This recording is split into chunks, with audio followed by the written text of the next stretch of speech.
ദൈവനാമത്തിന് മഹത്വം ഉണ്ടാകട്ടെ. North Kerala Section of Seventh Day Adventist ചർച്ചിൻ്റെ യൂട്യൂബ് ചാനലിലൂടെ ഈ ആരാധനയിൽ പങ്കെടുക്കുന്നതായ എല്ലാ ദൈവമക്കൾക്കും ദൈവനാമത്തിൽ ഹാർദവമായി സ്വാഗതം ചെയ്തുകൊള്ളുന്നു. ഇന്നത്തെ ദിവസത്തിന് ഒരു പ്രത്യേകതയുണ്ട്. ആഗോള വ്യാപകമായിട്ട് വിമൻസ് മിനിസ്ട്രിയുടെ നേതൃത്വത്തിൽ ഇന്ന് വിമൻസ് ഡേ ഓഫ് പ്രെയറായിട്ട് ആഘോഷിക്കുകയാണ്. അതുകൊണ്ട് ഇന്ന് നടക്കുന്നതായ വിശുദ്ധ ശുശ്രൂഷയുടേതായ നേതൃത്വം വഹിക്കുന്നത് വനിതകളായിരിക്കും. ഇന്ന് നമുക്ക് വചനം ശുശ്രൂഷിക്കുന്നത് North Kerala Section women's ministry ഡയറക്ടറായിരിക്കുന്ന മിസസ് ജീന ജോസ് അവരുകളാണ്. പ്രിയ സഹോദരിക്ക് നോർത്ത് കേരള സെക്ഷൻ്റെ നാമധേയത്തിൽ ഹാർദവമായി സ്വാഗതം ചെയ്തുകൊള്ളുന്നു.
ആരാധനയുടെ അനുഗ്രഹത്തിനായിട്ട് നമുക്കെല്ലാവർക്കും തലകളെ വണക്കി പ്രാർത്ഥിക്കാം. ഞങ്ങളെ വാത്സല്യമായി സ്നേഹിക്കുന്ന ഞങ്ങളുടെ സ്വർഗീയ നല്ല ദൈവമേ, വീണ്ടും ഒരു വിശുദ്ധ ശബത്തിൽ ദൈവത്തിൻ്റെ സന്നിധിയിൽ കൂടി വരുവാനും ദൈവത്തെ സ്തുതിപ്പാനും മഹത്വപ്പെടുത്തുവാനും തിരുവചനങ്ങളിൽ നിന്ന് പഠിക്കുവാനും അവിടുന്ന് ഞങ്ങൾക്ക് നൽകിയതായ ഈ വിലയേറിയ നിമിഷത്തിനായി ഞങ്ങൾ അങ്ങേ സ്തുതിക്കുന്നു, വാഴ്ത്തുന്നു. ശബത്തിൻ്റെ പ്രാരംഭം മുതൽ ഈ നിമിഷം വരെയും ദൈവം ഞങ്ങളോട് കൂടി ഇരുന്നു നന്ദിയോടെ സ്തുതിക്കുന്ന കർത്താവെ, അല്പസമയം കൂടി അടിയങ്ങൾ തിരുസന്നിധിയിലായിരിക്കുമ്പോൾ അവിടുത്തെ കൃപയും സാന്നിധ്യവും ഞങ്ങളുടെ മധ്യ ഉണ്ടാകുമാറാണമേ എന്ന് പ്രാർത്ഥിക്കുന്നു. ഇന്ന് ഞങ്ങൾക്ക് വചനം നൽകുന്നതായ പ്രിയദാസിയെ അവിടുത്തെ കരങ്ങൾ തരികയാണ്. ദൈവമേ, സഭയ്ക്ക് വേണ്ടുന്നതായ നല്ല ദൂത് അവിടുത്തെ മകളിലൂടെ കേൾക്കുവാൻ തക്കവണ്ണം ഇടയാക്കുമാറാണമേ എന്ന് പ്രാർത്ഥിക്കുന്നു. അവിടുത്തെ ആത്മാവിനാൽ നിറയ്ക്കുമാറാണമേ എന്ന് പ്രാർത്ഥിക്കുന്നു. കേൾവിക്കാരായിരിക്കുന്ന എല്ലാവരിലും ദൈവകൃപ ചൊരിയുമാറാണെന്ന് പ്രാർത്ഥിക്കുന്നു. എല്ലാവിധമായ നന്മകളാലും കൃപകളാലും നിറച്ചാട്ടെ.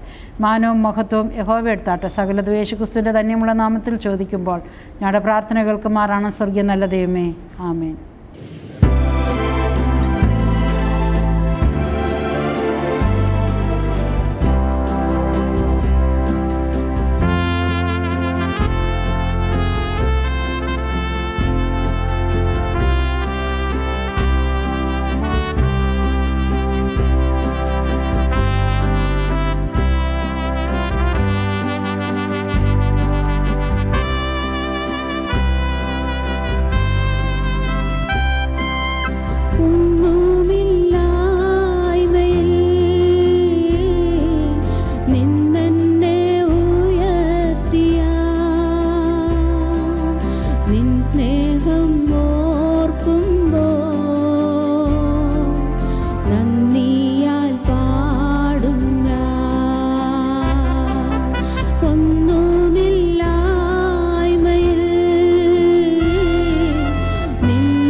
സ്നേഹം ഓർക്കുമ്പോൾ നന്ദിയാൽ പാടും ഞാൻ. നീ എന്നെ സ്നേഹിപ്പാൻ ഞാനെന്തുള്ളൂ നാഥാ. നീ എന്നെ ഓർക്കുവാൻ എൻ ഗ്രഹം എന്തുള്ളൂ. നീ എന്നെ സ്നേഹിപ്പാൻ ഞാനെന്തുള്ളൂ നാഥാ. നീ എന്നെ ഓർക്കുവാൻ എൻ ഗ്രഹം എന്തുള്ളൂ.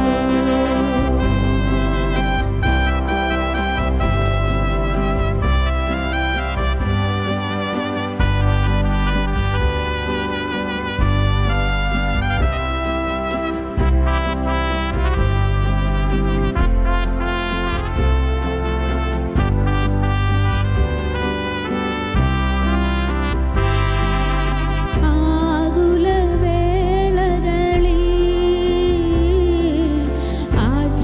ആശ്വാസമായി നീ. ഭാരത്തിൻ നാളതിൽ അത്താണിയായി നീ. ആകുലവേളകളിൽ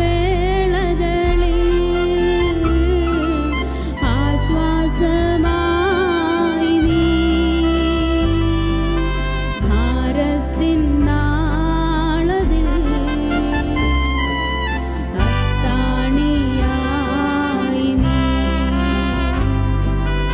നീ എന്നെ സ്നേഹിപ്പാൻ ഞാനെന്തുള്ളൂ നാഥാ. നീ എന്നെ ഓർക്കുവാൻ എൻ ഗ്രഹം എന്തുള്ളൂ. നീ എന്നെ സ്നേഹിപ്പാൻ ഞാനെന്തുള്ളൂ നാഥാ. നീ എന്നെ ഓർക്കുവാൻ എൻ ഗ്രഹം എന്തുള്ളൂ.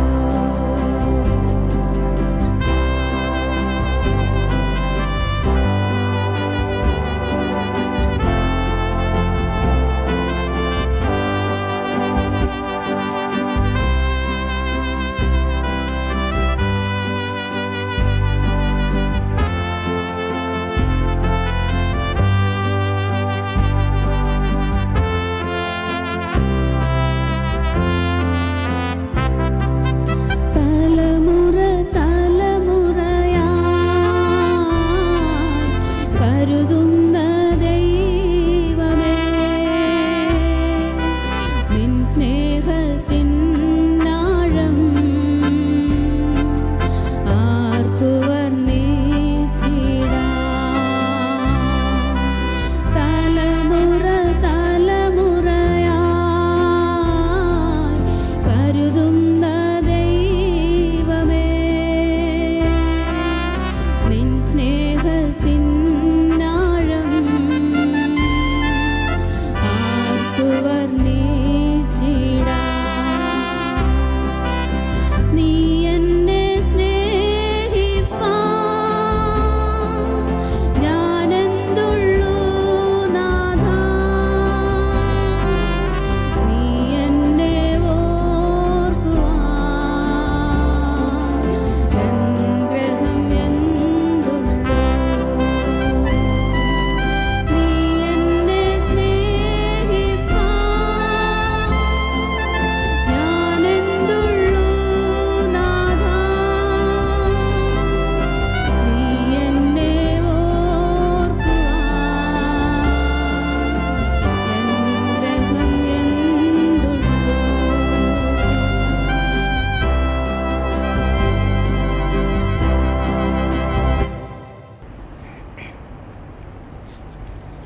ദൈവനാമത്തിന് മഹത്വം ഉണ്ടാകട്ടെ. ഇന്ന് മാർച്ച് 4, 2023 ലോകമെമ്പാടുമുള്ള സെവൻത് ഡേ അഡ്വൻറ്റിസ്റ്റ് സഭ വനിതകളുടെ പ്രാർത്ഥനാ ദിനമായി ആചരിക്കുകയാണ്. നാം ഈ സഭയിലായിരിക്കുമ്പോൾ വനിതകളുടെ പ്രവർത്തനങ്ങൾക്ക് ഏറ്റവും കൂടുതൽ പ്രാധാന്യം നാം കൽപ്പിക്കുന്നു. വർഷത്തിൽ 3 പ്രാവശ്യമാണ് നമ്മൾ എല്ലാ ശുശ്രൂഷകളും വനിതകൾ തന്നെ നടത്തുന്നത്. അതിൽ ഒരു ദിവസമായി ഇന്ന് നിങ്ങളോട് വചനം സംസാരിക്കുവാൻ അവസരം ലഭിച്ചത് ഞാൻ വളരെയധികം സന്തോഷിക്കുന്നു. ഇന്നും നാം പ്രാർത്ഥനയുടെ പ്രാധാന്യത്തെക്കുറിച്ചാണ് കേൾക്കുവാൻ പോകുന്നത്. റോമർക്കെഴുതിയ ലേഖനം 12-ാം അധ്യായം അതിൻ്റെ 1-2 വാക്യങ്ങൾ ഇപ്രകാരം പറയുന്നു: സഹോദരന്മാരെ, ഞാൻ ദൈവത്തിൻ്റെ മനസ്സലിവ് ഓർപ്പിച്ച് നിങ്ങളെ പ്രബോധിപ്പിക്കുന്നത്, നിങ്ങൾ ബുദ്ധിയുള്ള ആരാധനയായി നിങ്ങളുടെ ശരീരങ്ങളെ ജീവനും വിശുദ്ധിയും ദൈവത്തിന് പ്രസാദവുമുള്ള യാഗമായി സമർപ്പിപ്പീൻ. ഈ ലോകത്തിന് അനുരൂപമാകാതെ നന്മയും പ്രസാദവും പൂർണ്ണതയുമുള്ള ദൈവഹിതം ഇന്നതെന്ന് തിരിച്ചറിയേണ്ടതിന് മനസ്സ് പുതുക്കി രൂപാന്തരപ്പെടുകയും. നമുക്കൊരു നിമിഷം പ്രാർത്ഥിക്കാം. ഞങ്ങളത് വാത്സല്യമായി സ്നേഹിക്കുന്ന ഞങ്ങളുടെ സ്വർഗസ്ഥ പിതാവേ, കർത്താവേ, ഇതാ അടിയനോട് സന്നിധിയിലേക്ക് താഴ്ത്തി സമർപ്പിക്കുന്നു. അവിടെ ഞങ്ങൾ അനുഗ്രഹിക്കണമേ എന്ന് യാചിക്കുന്നു. കർത്താവെ, പ്രത്യേകിച്ച് വചനം സംസാരിക്കുന്ന അടിയനോട് അവിടെ നിന്ന് കൂടെയിരിക്കണം. കർത്താവെ, പ്രാർത്ഥനയുടെ പ്രാധാന്യത്തെക്കുറിച്ച് ഞങ്ങൾ പഠിക്കുമ്പോൾ ഞങ്ങളെല്ലാവരും ദൈവത്തിൽ ആശ്രയിച്ചുകൊണ്ട് മുന്നോട്ട് പോകുവാനും പ്രാർത്ഥനയിൽ വിശ്വാസം അർപ്പിച്ചുകൊണ്ട് മുന്നോട്ട് പോകുവാനും അവിടെ ഇടയാക്കുമാറാണമേ എന്ന് യാചിക്കുന്നു. ഇന്ന് ഞങ്ങൾ കേൾക്കുന്ന വചനം കർത്താവെ ഞങ്ങളെ പ്രാർത്ഥനയിൽ ഉറപ്പിക്കുവാൻ സഹായിക്കുമാറാകണമേ. ഇന്ന് വിവിധ സഭകളിൽ നടക്കുന്ന എല്ലാ ശുശ്രൂഷകളിലും ശബത്ത് ആരാധനകളിലും അവിടുത്തെ കൃപയും സാന്നിധ്യം ഉണ്ടായിരിക്കുമാറാകണമേ. അടിയൻ്റെ നാവിലോട് അവിടെ നിന്ന് കൂടെയിരിക്കണം. ചോദിച്ചെലുപരി നന്മകളെ കൊണ്ട് നിറയ്ക്കണം. രക്ഷാനിമിത്തം പ്രാർത്ഥനയ്ക്കുള്ള മാറാണ് സ്വർഗസ്ഥ പിതാവേ, ആമേൻ. നമുക്കറിയാം പ്രാർത്ഥനയുടെ പ്രാധാന്യം. എപ്പോഴാണ് നമുക്ക് പ്രാർത്ഥിക്കുവാൻ സമയം ലഭിക്കുന്നത്? അങ്ങനെ പ്രത്യേകിച്ച് സമയമുണ്ടോ? പ്രാർത്ഥിക്കേണ്ടതിനായി പ്രത്യേകിച്ച് സമയമുണ്ടോ? ഇല്ല എന്ന് തന്നെ പറയാം. നമുക്ക് എപ്പോൾ വേണമെങ്കിലും ഏത് സാഹചര്യത്തിൽ വേണമെങ്കിലും നമുക്ക് പ്രാർത്ഥിക്കാം. നമുക്ക് ഒരു സഭയിലായിരുന്നു കൊണ്ട് പ്രാർത്ഥിക്കാം, വീടിനകത്തിരുന്നു കൊണ്ട് പ്രാർത്ഥിക്കാം, ജോലി സ്ഥലത്ത് പ്രാർത്ഥിക്കാം, യാത്ര ചെയ്യുമ്പോൾ പ്രാർത്ഥിക്കാം. എവിടെ ഏത് സാഹചര്യത്തിലായാലും നമുക്ക് പ്രാർത്ഥിക്കുവാൻ സാധിക്കും. വേറൊരു സാഹചര്യമുള്ളത്, എപ്പോഴും പ്രാർത്ഥിക്കുമ്പോൾ അതിൽ ഏറ്റവും നന്നായി തന്നെ എത്രത്തോളം നന്നായി നമുക്ക് പ്രാർത്ഥിക്കുവാൻ സാധിക്കുമോ അത്രത്തോളം നന്നായി നാം പ്രാർത്ഥിക്കേണ്ടിയിരിക്കുന്നു. കാരണം നാം ഒരു സഭയിലായിരിക്കുമ്പോൾ നമുക്ക് സ്വസ്ഥമായി ഇരുന്ന് പ്രാർത്ഥിക്കാനുള്ള സാഹചര്യമുണ്ട്. ആ സാഹചര്യം നാം മാക്സിമം ഏറ്റവും കൂടുതലായി നന്നായി വിനിയോഗിച്ച് നാം പ്രാർത്ഥിക്കുക. ദൈവം നമ്മുടെ പ്രാർത്ഥന കേൾക്കും. അതുപോലെ നമ്മൾ യാത്രയിലായിരിക്കുമ്പോൾ എന്നാൽ സഭയിലുള്ളതുപോലെ നമുക്ക് മുട്ടുകുത്തി പ്രാർത്ഥിക്കുവാനോ വീട്ടിൽ നമ്മളായിരിക്കുന്നത് പോലെ മുട്ടുകുത്തി പ്രാർത്ഥിക്കുവാനോ ഒന്നും സാധിക്കുകയില്ല. ജോലി സ്ഥലത്ത് സാധിക്കുകയില്ല. അങ്ങനെയുള്ള സാഹചര്യത്തിൽ അങ്ങനെ പ്രാർത്ഥിക്കുക. അങ്ങനെ പ്രാർത്ഥിക്കുമ്പോഴും അത് അവിടെ ആയിരിക്കുമ്പോഴും നമ്മൾ ഏറ്റവും ആത്മാർത്ഥമായി പ്രാർത്ഥിക്കുമ്പോൾ അത് ദൈവം കേൾക്കുന്നു. എവിടെ ഏത് സാഹചര്യത്തിലായിരുന്നാലും നാം നമ്മുടെ ആത്മാർത്ഥതയോടുകൂടിയുള്ള പ്രാർത്ഥന ദൈവം കേൾക്കുന്നു. എലൻ ജി വൈറ്റ് പ്രാർത്ഥന എന്ന പുസ്തകത്തിൽ 223-ാമത്തെ പേജിൽ ഇപ്രകാരം പറയുന്നു: നാം ആൾക്കാർ കൂടി വരുന്ന സ്ഥലത്ത് നമ്മുടെ പ്രാർത്ഥന എപ്പോഴും ചുരുക്കമായിരിക്കണം. കാരണം അത് ചിലപ്പോൾ മറ്റുള്ളവർക്ക് ബുദ്ധിമുട്ട് ഉളവാക്കും. നാം ഒറ്റയ്ക്കായിരിക്കുമ്പോഴോ നാം ഭവനത്തിലായിരിക്കുമ്പോഴോ നമുക്ക് പ്രാർത്ഥന ദീർഘമാക്കുവാൻ സാധിക്കും. ഓരോ പ്രാർത്ഥന ആവശ്യങ്ങൾക്ക് വേണ്ടിയും നമുക്ക് പ്രാർത്ഥിക്കുവാൻ സാധിക്കും. എബ്രായർക്കെഴുതിയ ലേഖനം 4-ാം അധ്യായം 16-ാം വാക്യത്തിൽ ഇപ്രകാരം പറയുന്നു: അതുകൊണ്ട് കരുണ ലഭിപ്പാനും തത്സമയത്ത് സഹായത്തിനുള്ള കൃപ പ്രാപിപ്പാനുമായി നാം ധൈര്യത്തോടെ കൃപാസനത്തിന് അടുത്ത് ചെല്ലുക. ആ കൃപാസനത്തിന് അടുത്തേക്ക് നാം ചെല്ലുമ്പോൾ തീർച്ചയായും നമ്മുടെ പ്രാർത്ഥനകൾക്ക് ഉത്തരം ലഭിക്കുക തന്നെ ചെയ്യും.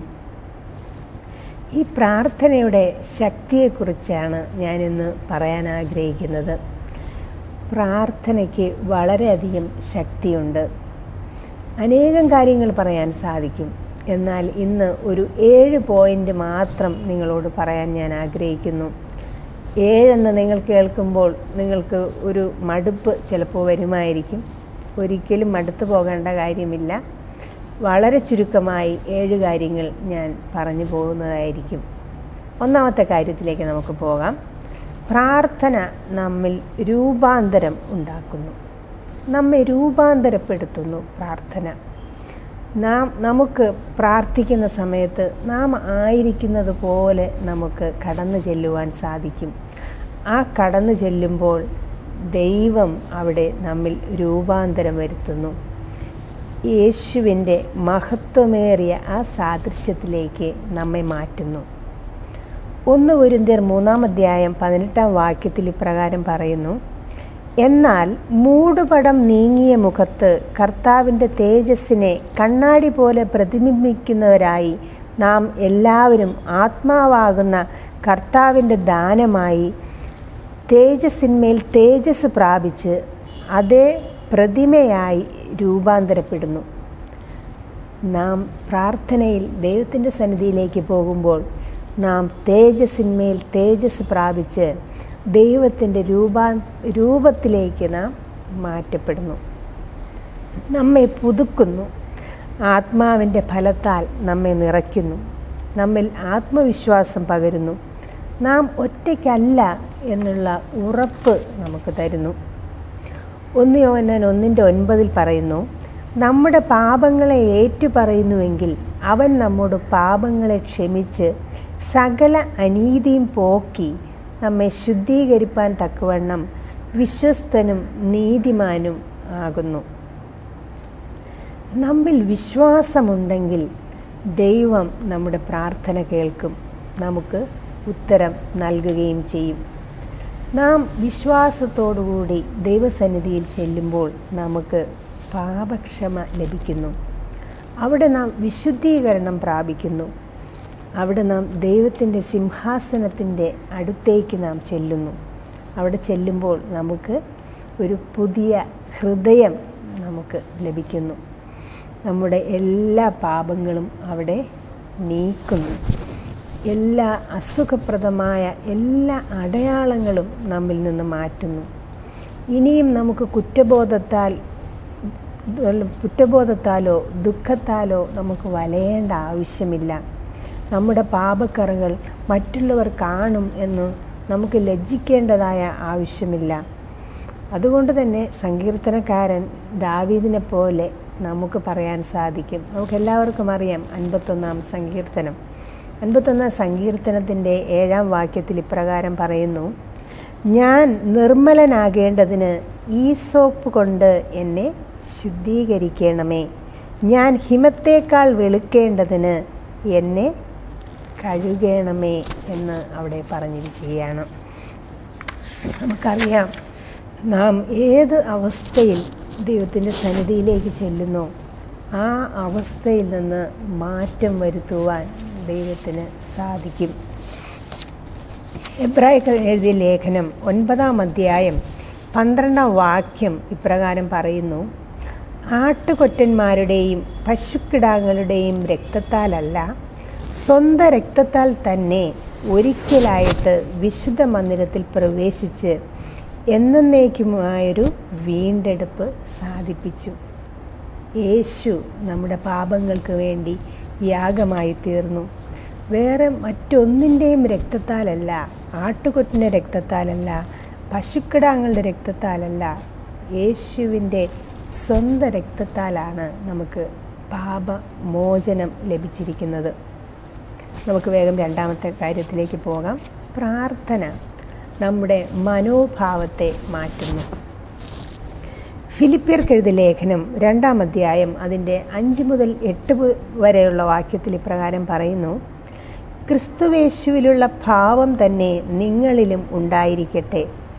അവൻ ദൈവരൂപത്തിലിരിക്കെ ദൈവത്തോടുള്ള സമത്വം മുറുകെ പിടിച്ചുകൊള്ളണമെന്ന് വിചാരിക്കാതെ ദാസരൂപമെടുത്ത് മനുഷ്യ സാദൃശ്യത്തിലായി തന്നെത്താൻ ഒഴിച്ച് വേഷത്തിൽ മനുഷ്യനായി വിളങ്ങി തന്നെത്താൻ താഴ്ത്തി മരണത്തോളം, ക്രൂശിലെ മരണത്തോളം തന്നെ അനുസരണമുള്ളവനായി തീർന്നു. യേശു അനുസരണമുള്ളവനായിരുന്നു.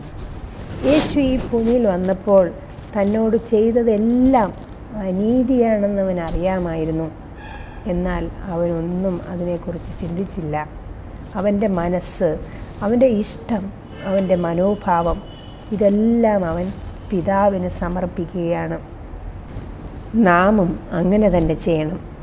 നമ്മെ ദൈവത്തിന് സമർപ്പിക്കുവാൻ, നമ്മുടെ ജീവിതത്തെ വ്യത്യസ്തമായി കാണുവാൻ നാം ശ്രമിക്കണം. നാം ദൈവത്തിന് നമ്മുടെ ജീവിതത്തെ സമർപ്പിച്ചു കഴിഞ്ഞാൽ നാം തന്നെ നമ്മുടെ ജീവിതത്തെ വ്യത്യസ്തമായി കാണുവാൻ തുടങ്ങും. കാരണം ആ സമയത്ത് നമ്മുടെ മനോഭാവം മാറിയിരിക്കുകയാണ്. ഇപ്പോൾ നാം ഒരു മയക്കുമരുന്നിന് അടിമയായ ഒരു പെൺകുട്ടിയെ നാം കാണുന്നു എന്നിരിക്കട്ടെ. ആ കാണുന്ന സാഹചര്യത്തിൽ നമ്മുടെ മനോഭാവത്തിന് മാറ്റം വന്നില്ല എങ്കിൽ നാം ചിന്തിക്കുന്നത് ഇങ്ങനെയായിരിക്കും: ഓ, അവൾ ഇല്ലാതായിരുന്നത് കൊണ്ടാണ് അവൾക്ക് ഈ സാഹചര്യം വന്നത്. അവൾ മാതാപിതാക്കൾക്ക് ബഹുമാനം കൊടുക്കാത്തത് കൊണ്ടാണ് അവൾക്ക് ഈ സാഹചര്യം വന്നത് എന്ന് നാം ചിന്തിക്കും. എന്നാൽ നമുക്ക് നമ്മുടെ മനോഭാവത്തിൽ മാറ്റം വന്നതിന് ശേഷമാണ് നാം ആ കുട്ടിയെ നോക്കിക്കാണുന്നതെങ്കിൽ നാം തീർച്ചയായും ആ കുട്ടിയെ നാം സഹായിക്കും. അതുപോലെ തന്നെ വേറൊരു സാഹചര്യം, ഒരു മനുഷ്യൻ ഒരു കുറ്റത്താൽ പിടിച്ച് അയാൾക്ക് ഇപ്പോൾ വധശിക്ഷ അല്ലെങ്കിൽ ജയിൽ ശിക്ഷ ലഭിക്കുകയാണെന്നിരിക്കട്ടെ. ആ സാഹചര്യത്തിലും നമ്മുടെ മനോഭാവത്തിൽ മാറ്റമില്ലാത്ത സാഹചര്യത്തിലാണെങ്കിൽ ഉടനെ നാം ചിന്തിക്കും: ഓ, അയാൾക്ക് അങ്ങനെ തന്നെ വരണം, അല്ലെങ്കിലും അയാൾ കുറേ പേരെ ദ്രോഹിച്ചിട്ടുണ്ട്, അതിൻ്റെ ശിക്ഷയാണ് അയാളിപ്പോൾ അനുഭവിക്കുന്നത് എന്ന് നാം ചിന്തിക്കും. എന്നാൽ നമുക്ക് മാറ്റം വന്ന സാഹചര്യമാണെങ്കിൽ നാം ചിന്തിക്കും: നമുക്ക് അദ്ദേഹത്തിന് വേണ്ടി പ്രാർത്ഥിക്കാം എന്ന് നമുക്ക് ചിന്തിക്കും. ഇതാണ് മനോഭാവത്തിലുള്ള മാറ്റം. നമുക്ക് 3-ാമത്തേലോട്ട് പോവാം. ദൈവം നമ്മുടെ പ്രാർത്ഥന കേൾക്കുമെന്നും ഉത്തരം നൽകുമെന്നും നമുക്ക് വിശ്വാസമുണ്ടാകുന്നു. 1 യോഹന്നാൻ 5-ാം അധ്യായം അതിൻ്റെ 14-ാം വാക്യം ഇപ്രകാരം പറയുന്നു: അവൻ്റെ ഇഷ്ടപ്രകാരം നാം എന്തെങ്കിലും അപേക്ഷിച്ചാൽ അവൻ നമ്മുടെ അപേക്ഷ കേൾക്കുന്നു എന്നുള്ളത് നമുക്ക് അവനോടുള്ള ധൈര്യമാകുന്നു. നാം എന്തെങ്കിലും ഒരു കാര്യം ദൈവത്തോട് അപേക്ഷിച്ചു കഴിഞ്ഞാൽ അത് നമുക്ക് കിട്ടും എന്നുള്ള ഒരു വിശ്വാസം നമുക്കുണ്ടെങ്കിൽ തീർച്ചയായും അത് നമ്മുടെ ധൈര്യമായി മാറും. നാം എന്തെങ്കിലും ജീവിതത്തിൽ സംശയിച്ച് പ്രാർത്ഥിച്ചിട്ടുണ്ടോ? എത്ര പ്രാവശ്യം നാം അങ്ങനെ പ്രാർത്ഥിച്ചിട്ടുണ്ട്? അതിൻ്റെ ഫലം ലഭിക്കുമ്പോഴായിരിക്കും നാം ചിന്തിക്കുന്നു: ഓ, ഇത് ഞാൻ ലഭിക്കുമെന്ന് തീരെ പ്രതീക്ഷിച്ചതല്ല, ഞാൻ കിട്ടുമോ എന്ന് സംശയിച്ചായിരുന്നു പ്രാർത്ഥിച്ചത് എന്ന് ചിലപ്പോൾ നാം ചിന്തിക്കും. അതുപോലെ തന്നെ ചിലപ്പോൾ പ്രാർത്ഥിക്കുമ്പോൾ ദൈവഹിതം എന്തെന്ന് നമുക്ക് തിരിച്ചറിയാൻ പലപ്പോഴും സാധിക്കുകയില്ല.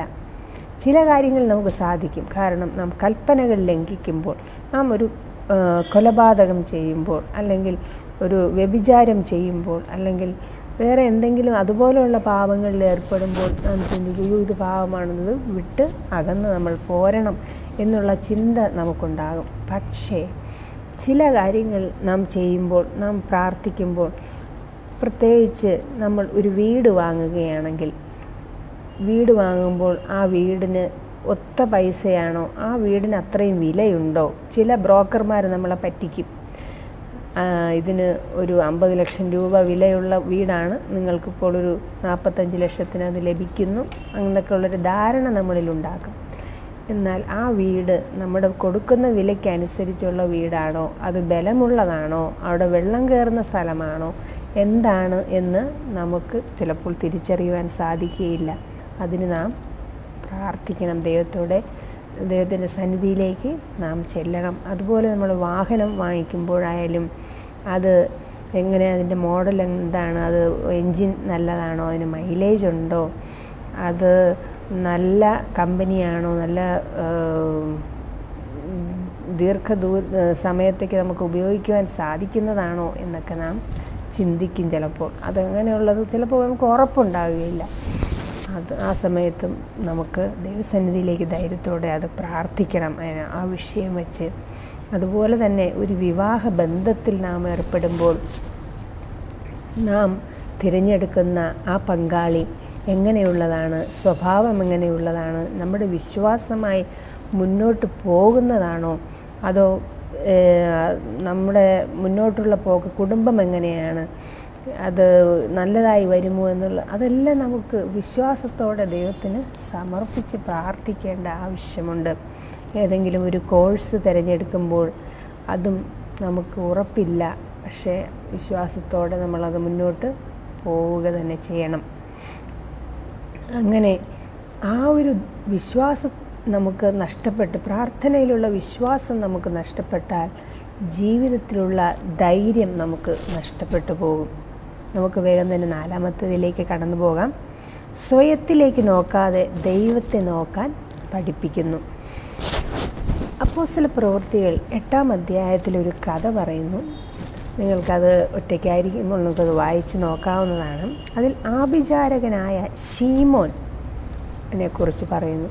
ഈ ആഭിചാരകനായ ശീമോൻ പല അത്ഭുതങ്ങളും അയാളുടെ നാട്ടിൽ അയാൾ ചെയ്യുന്നതാണ്. എന്നാൽ ആ അത്ഭുതങ്ങളൊന്നും തന്നെ ദൈവത്തിൽ നിന്ന് ആയിരുന്നില്ല.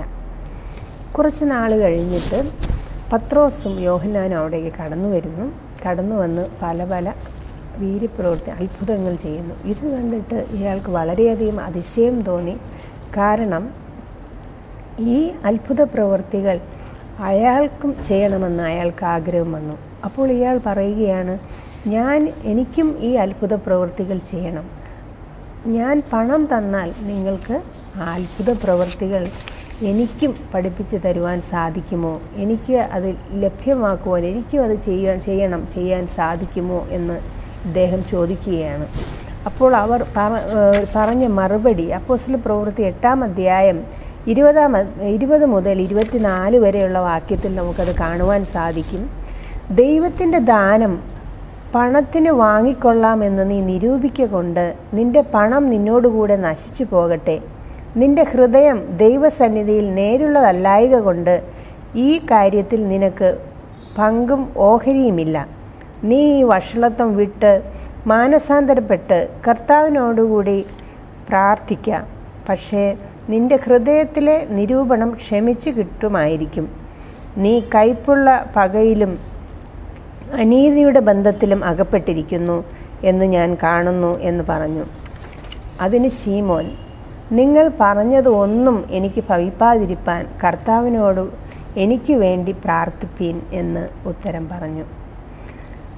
നമ്മുടെ സ്വാർത്ഥതയ്ക്ക് വേണ്ടി ഒരിക്കലും നമ്മുടെ കഴിവുകളെ ഉപയോഗിക്കാൻ പാടില്ല.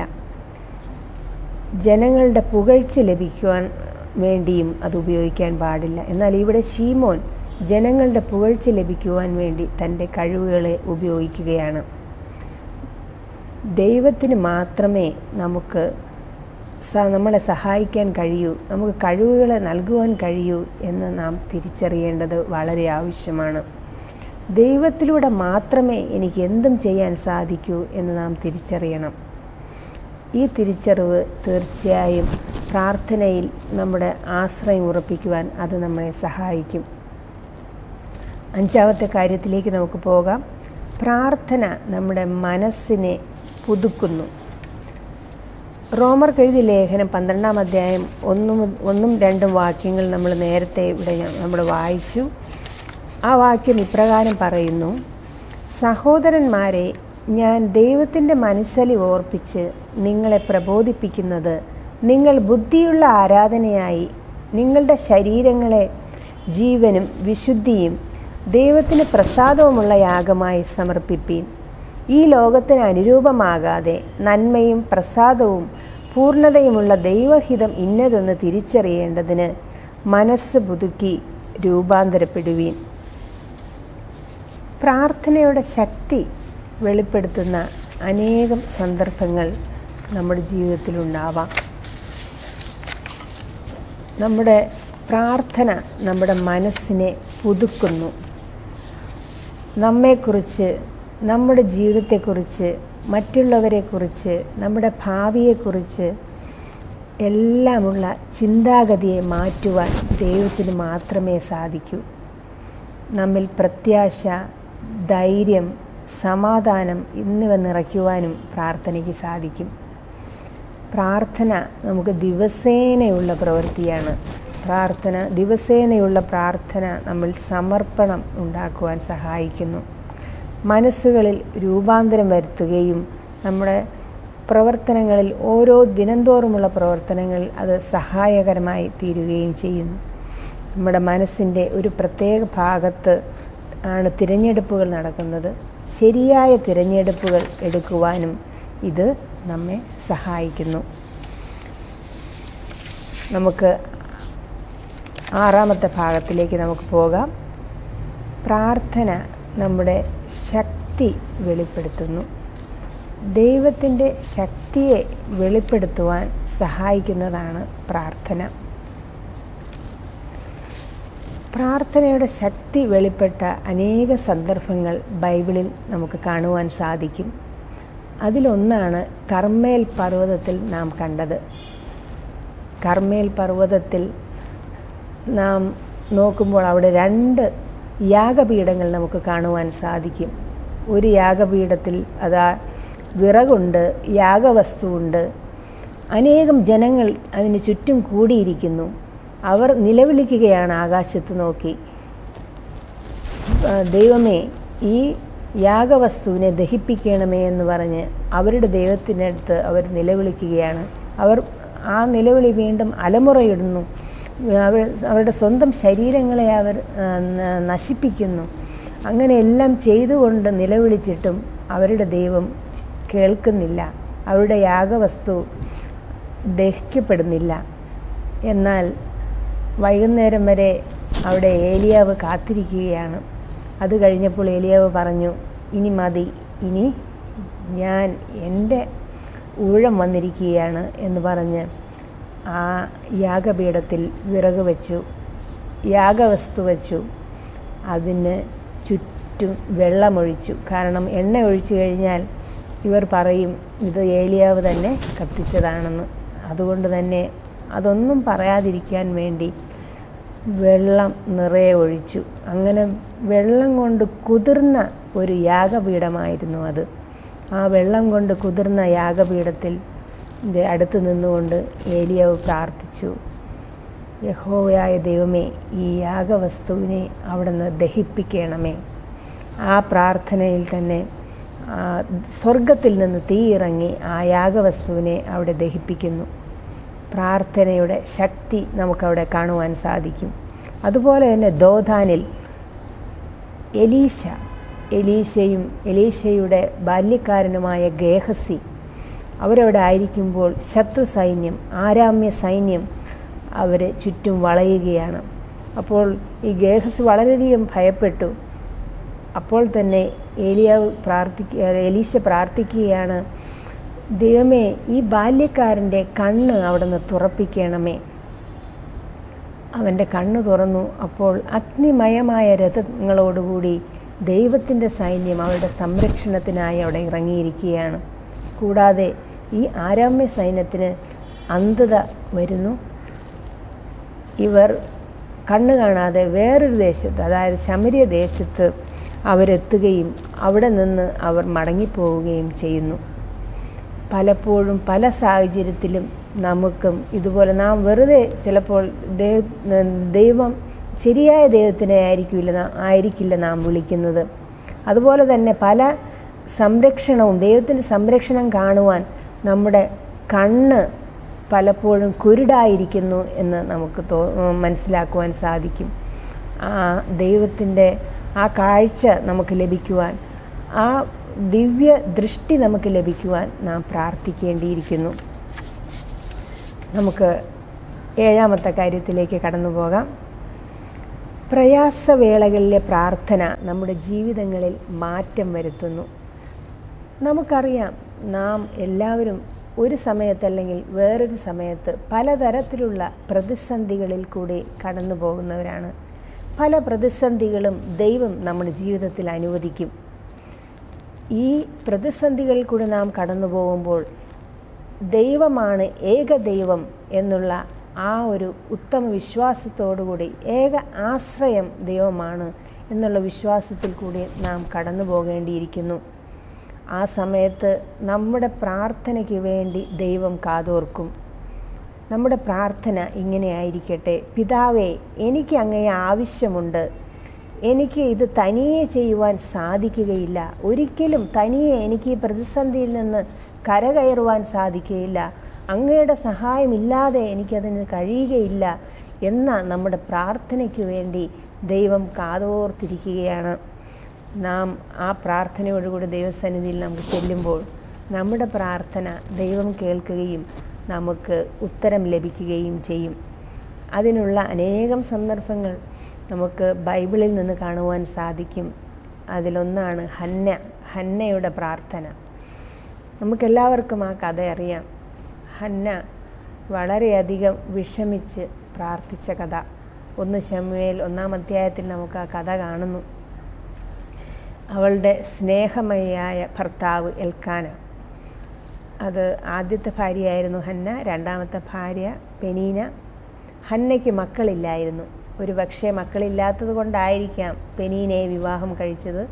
പെനീനയ്ക്ക് മക്കളുണ്ടായി.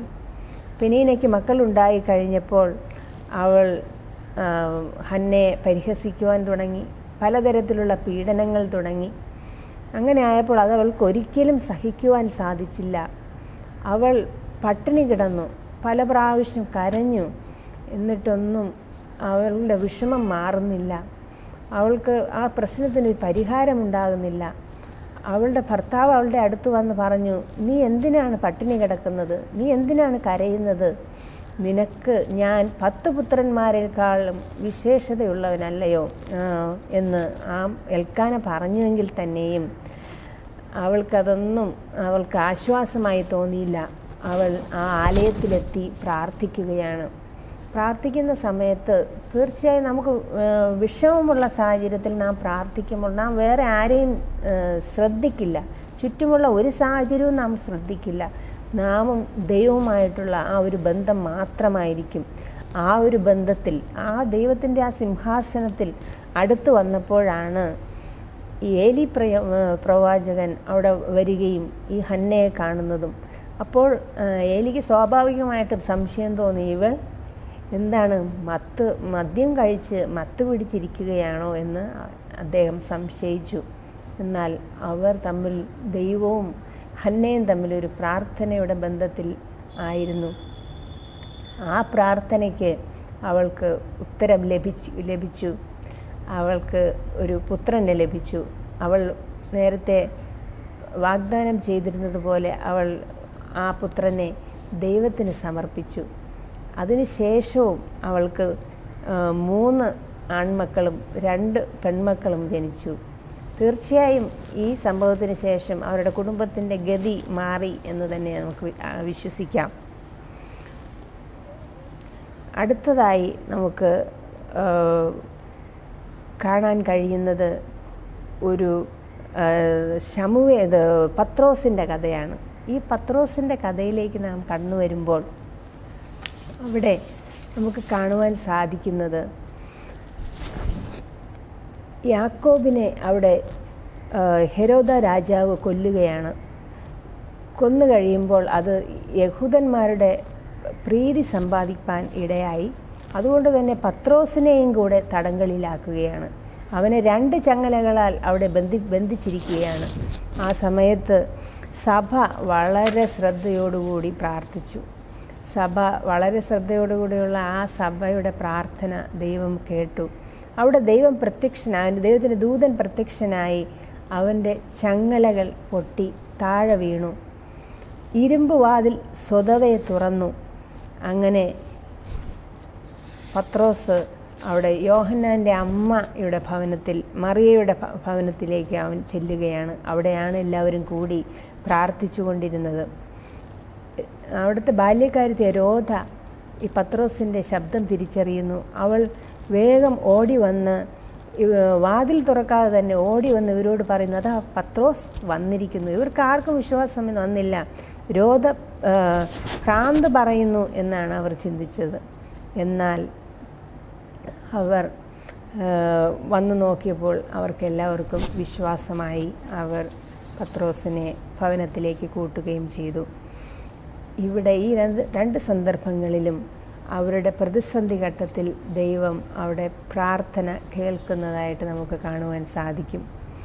നാം പ്രാർത്ഥിക്കുമ്പോൾ തന്നെ നമുക്ക് ഉത്തരം ലഭിച്ചു എന്ന് കരുതി തന്നെ നാം പ്രാർത്ഥിക്കണം. അപ്പോൾ തീർച്ചയായും നമുക്ക് അതിൻ്റെ ഉത്തരം ലഭിക്കുക തന്നെ ചെയ്യും. ഇവിടെ ഒരു കഥ പ്രതിപാദിക്കുന്നു. ഒരു സഭയിൽ, ഒരു സഭയുടെ അടുത്ത് ഒരു കള്ള് ഷാപ്പ് ഒരാൾ തുടങ്ങുകയാണ്.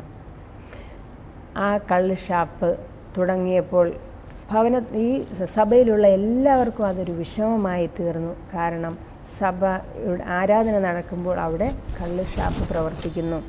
അവിടെയുള്ള ബഹളവും പ്രശ്നങ്ങളും അത് വളരെയധികം പ്രയാസമായി ഈ സഭാംഗങ്ങൾക്ക് മനസ്സിലായി. അവർ ഉപവസിച്ച് പ്രാർത്ഥിച്ചു. ഈ കള്ള് ഷാപ്പ് ഇവിടെ നിന്ന് മാറുവാൻ വേണ്ടി ഉപവസിച്ച് പ്രാർത്ഥിച്ചു. ആ ഉപവസിച്ചുള്ള പ്രാർത്ഥന ദൈവം കേട്ടു.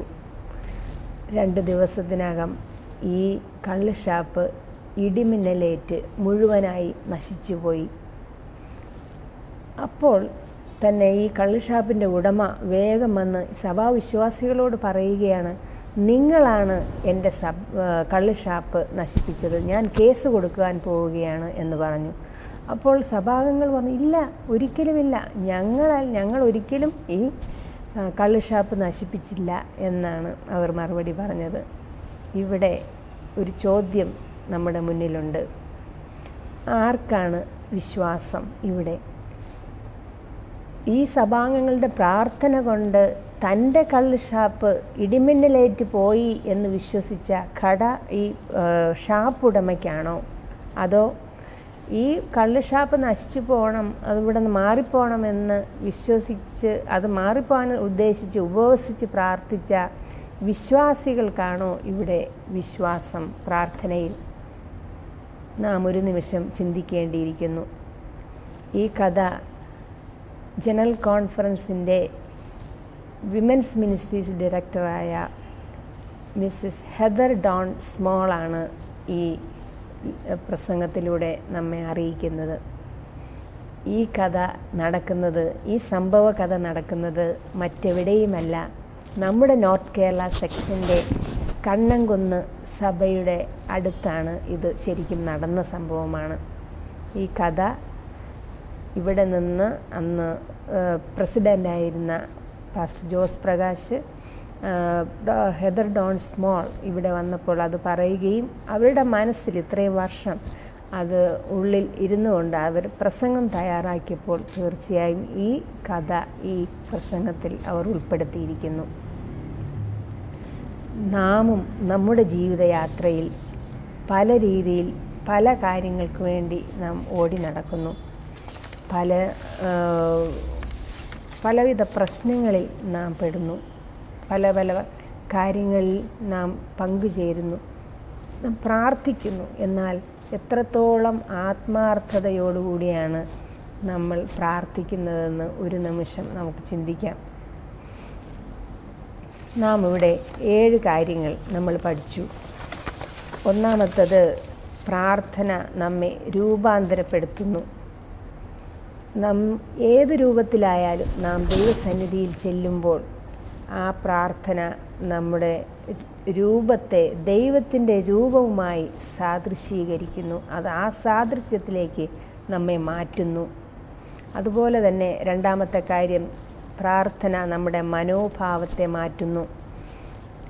ഒരു കാര്യം നാം കാണുമ്പോൾ അതിനോടുള്ള ആ പ്രതികരണം നമ്മൾ മനോഭാവത്തെ, അതായത് നേരത്തെ നമ്മൾ പ്രതികരിച്ചിരുന്നതും ഇപ്പോൾ പ്രതികരിക്കുന്നതുമായ ആ ഒരു ഭാവം, നമ്മുടെ മനോഭാവത്തെ മാറ്റുവാൻ പ്രാർത്ഥന സഹായിക്കുന്നു. അതുപോലെ തന്നെ ഉത്തരം നൽകും, ഉത്തരം ലഭിക്കും എന്ന് വിശ്വാസത്തോടെ പ്രാർത്ഥിക്കുമ്പോൾ നമ്മുടെ പ്രാർത്ഥനകൾ കൂടുതൽ ജീവസുറ്റതാവുകയും അത് ഉത്തരം ലഭിക്കുന്ന തന്നെ പ്രാർത്ഥനകളായി മാറുകയും ചെയ്യും. അതുപോലെ നാലാമത്, സ്വയത്തിലേക്ക് നോക്കാതെ, നമ്മുടെ കഴിവുകൾ നോക്കാതെ, എല്ലാ കഴിവുകളും ദൈവമാണ് തരുന്നതെന്ന ഉറ്റ ബോധത്തിൽ ആ ഒരു കാര്യം നാം മനസ്സിൽ ചിന്തിച്ചുകൊണ്ട് എല്ലാ കഴിവുകളും ദൈവമാണ് തരുന്നത്, ദൈവത്തിനാണ് അതിൻ്റെ മഹത്വം കൊടുക്കേണ്ടത് എന്ന് നാം ചിന്തിച്ചു കഴിഞ്ഞാൽ നമ്മുടെ പ്രാർത്ഥനയുടെ സ്വഭാവം മാറും. പ്രാർത്ഥനയ്ക്ക് നമുക്ക് ഉത്തരം ലഭിക്കുവാൻ തുടങ്ങും. അതുപോലെ അഞ്ചാമത്തെ കാര്യം, പ്രാർത്ഥന നമ്മുടെ മനസ്സിനെ പുതുക്കുന്നു, നമ്മുടെ മനസ്സിൽ രൂപാന്തരം വരുത്തുന്നു. പഴയ മനസ്സല്ല, പുതിയ മനസ്സ് നമുക്ക് തരികയും പുതിയ ഒരു ആളായി, ഒരു വ്യക്തിയായി നമ്മെ മാറ്റുകയും ചെയ്യുന്നു. അതുപോലെ ആറാമത്, പ്രാർത്ഥന നമ്മുടെ ശക്തിയെ വെളിപ്പെടുത്തുന്നു.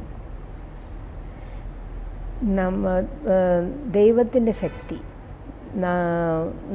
നമ്മുടെ ഉള്ളിൽ വരുമ്പോൾ നമുക്കും ദൈവശക്തിയിൽ ഊന്നിക്കൊണ്ട് ഓരോ കാര്യങ്ങൾ ചെയ്യുവാനും ദൈവത്തിൽ നിന്ന് നന്മകൾ പ്രാപിക്കുവാനും നമുക്ക് സാധിക്കും. ഏഴാമത്, പ്രയാസവേളകളിലെ പ്രാർത്ഥന നമ്മുടെ ജീവിതങ്ങളിൽ മാറ്റം വരുത്തുന്നു. തീർച്ചയായും പ്രതിസന്ധികൾ നമ്മുടെ ജീവിതത്തിൽ വരുമ്പോൾ അത് നമ്മുടെ പ്രാർത്ഥനാ ജീവിതത്തിൽ മാറ്റം വരുത്തും എന്നുള്ളത് ഉറപ്പ് തന്നെയാണ്. നാം ഈ ലോകത്തിലായിരിക്കുമ്പോൾ അനേകം പ്രതിസന്ധികൾ നമ്മുടെ ജീവിതത്തിലേക്ക് കടന്നു വരുന്നു. ആ പ്രതിസന്ധികൾ വരുമ്പോൾ മാത്രമാണ് നാം കൂടുതലായിട്ട് ദൈവത്തോട് അടുക്കുകയും കൂടുതലായി നാം പ്രാർത്ഥിക്കുകയും നമ്മുടെ സ്വയത്തിൽ ആശ്രയിക്കാതെ ദൈവത്തിൽ ആശ്രയിക്കുകയും ചെയ്തുകൊണ്ട് ദൈവത്തിൽ നിന്ന് അനുഗ്രഹങ്ങൾ പ്രാപിക്കുകയും ചെയ്യുവാൻ സാധിക്കും. അങ്ങനെ ഈ പ്രാർത്ഥന എന്ന വിഷയത്തിൽ നാം ആയിരിക്കുമ്പോൾ നമ്മെ പല രീതിയിൽ പ്രാർത്ഥനയുടെ ആ ശക്തി നമ്മിൽ പകരുമ്പോൾ ദൈവം നമ്മിൽ അത് വെളിച്ചത്താക്കി കാണിക്കുമ്പോൾ, അതായത് നമ്മിൽ ആ പ്രാർത്ഥനയുടെ ശക്തി നമ്മിൽ വരുമ്പോൾ നമുക്ക് എല്ലാ കാര്യങ്ങളും ദൈവത്തിൽ ആശ്രയിച്ചുകൊണ്ട് ചെയ്യുവാൻ സാധിക്കും. അങ്ങനെ ദൈവത്തിൽ ആശ്രയിച്ചുകൊണ്ട് നാം ചെയ്ത് ഈ 7 കാര്യങ്ങൾ നമ്മുടെ ജീവിതത്തിലേക്ക് വരുമ്പോൾ നമ്മുടെ മൊത്തത്തിൽ നമ്മുടെ ജീവിതത്തിൽ ഒരു മാറ്റം വരികയും നാം ആ നിത്യരാജ്യത്തിന് അവകാശികളായിത്തീരുകയും ചെയ്യുവാനിടയായിത്തീരും. അതിനായി ദൈവം നമ്മൾ ഓരോരുത്തരെയും അനുഗ്രഹിക്കുമാറാകട്ടെ എന്ന് പ്രാർത്ഥിക്കുന്നു. ഇന്ന് ഈ പ്രസംഗം കേട്ട എല്ലാവരെയും ദൈവം അനുഗ്രഹിക്കുമാറാകട്ടെ. ആമേൻ. സന്തോഷഗാനമുയർത്തി മാധുര്യസ്വരങ്ങളാൽ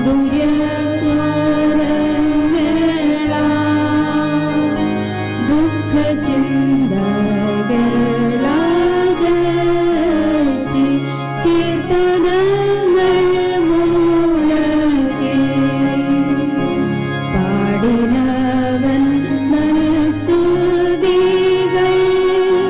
വീണ്ടും നമ്മെ ചേർത്തതാ തന്റെ സ്നേഹശബ്ദം നമ്മെ യേശുപാദേ ചേർത്തുന്നു. പാടുവിൻ പാടുവിൻ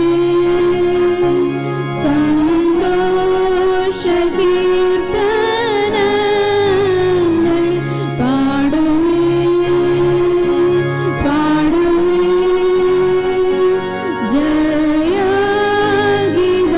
ജയഗീതമെന്നും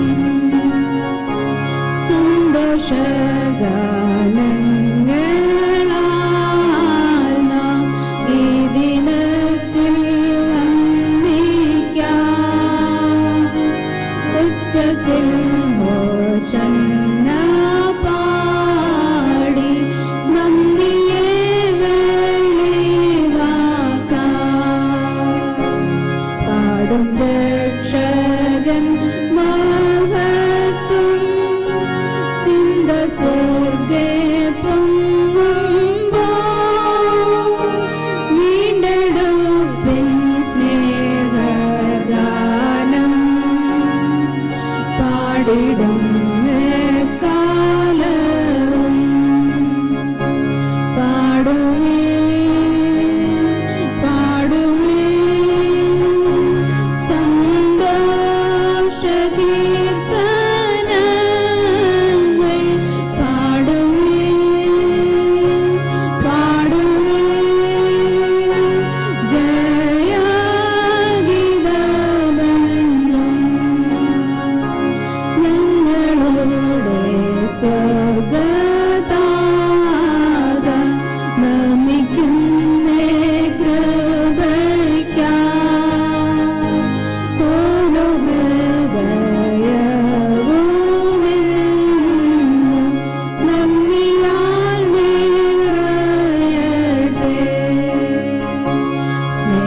പൂർണ്ണനാം രക്ഷക സ്വീകരിക്കങ്ങൾ ജപം ചേർത്തിടുക ശുദ്ധാത്മാവേ ഞങ്ങളെ താതൻ രാജ്യേ പാടുവേ പാടുവേ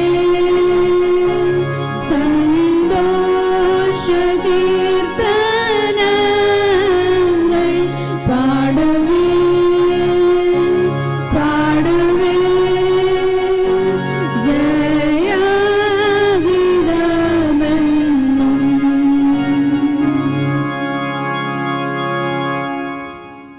പ്രാർത്ഥിക്കാം. ഞങ്ങളത് വാത്സല്യമായി സ്നേഹിക്കുന്ന സ്വർഗസ്ഥ പിതാവേ, കർത്താവേ, ഈ പ്രഭാതത്തിൽ അടിയങ്ങളവിടെ സന്നിധിയിലേക്ക് കടന്നു വരുന്നു. അവിടെ നിന്ന് ഞങ്ങളെ അനുഗ്രഹിക്കണമേ. കർത്താവെ, ഇന്ന് വചനം കേട്ട എല്ലാവരെയും ഓർത്ത് പ്രാർത്ഥിക്കുന്നു. അവിടെ നിന്ന് അനുഗ്രഹിക്കണം. കർത്താവെ, അവരും ആ പ്രാർത്ഥനയിൽ ഉറ്റിരിപ്പാൻ അവിടെ നിടയാക്കണമേ എന്ന് യാചിക്കുന്നു. ഒരിക്കലും സ്വന്തം കഴിവിൽ ആശ്രയിക്കാതെ, സ്വന്തമായ ഒരു കഴിവുമില്ല കർത്താവെ, ഈ പ്രശ്നം ഞങ്ങൾക്ക് അതിജീവിക്കുവാൻ ഞങ്ങളാൽ മാത്രം കഴിയുകയില്ല, അത് ദൈവത്താൽ മാത്രമേ സാധിക്കുകയുള്ളൂ എന്നുള്ള ആ ഒരു ഉത്തമ ബോധ്യം ഓരോരുത്തരുടെ ഉള്ളിലും വരുവാനും അങ്ങനെ പ്രാർത്ഥനയുള്ള ആശ്രയം വർദ്ധിപ്പിക്കുവാനും അവിടെ നിടയാക്കണമേ എന്ന് യാചിക്കുന്നു. ഇതുവരെയും അവിടെ നിന്ന് കൂടെ ഇരുന്ന കൃപയ്ക്കായി സ്തോത്രം. കർത്താവെ, ഇന്ന് നടന്ന എല്ലാ ശുശ്രൂഷകളിലും അവിടുത്തെ കൃപയ സാന്നിധ്യയുടെ ഇരുന്നതിനായി സ്തോത്രം. തുടർന്നും എല്ലാ ശുശ്രൂഷകളിലും ഓരോ ദൈവത്തിൻ്റെ പ്രവർത്തനങ്ങളിലും അവിടെ നിന്ന് കൂടെ ഇരിക്കണമേ എന്ന് യാചിക്കും. സുവിശേഷ പ്രവർത്തനങ്ങളെ ഓർക്കുന്ന കർത്താവെ, അവിടുത്തെ സുവിശേഷം എത്തിച്ചേരാത്ത ഇടങ്ങളിൽ ഇത് എത്രയും വേഗം എത്തിച്ചേരുവാനും കർത്താവെ, അതുവഴി അനേകർ ദൈവത്തിങ്കിലേക്ക് ആദായപ്പെടുത്തുവാനും അവിടെ നിന്ന് ഇടയാക്കണമേ. ചോദിച്ചുലുപരി നന്മകളെ കൊണ്ട് നിറയ്ക്കണം. രക്ഷാനത്വം പ്രാർത്ഥനയ്ക്കുള്ളുമാറാണ് സ്വർഗസ്ഥ പിതാവേ. ആമേൻ.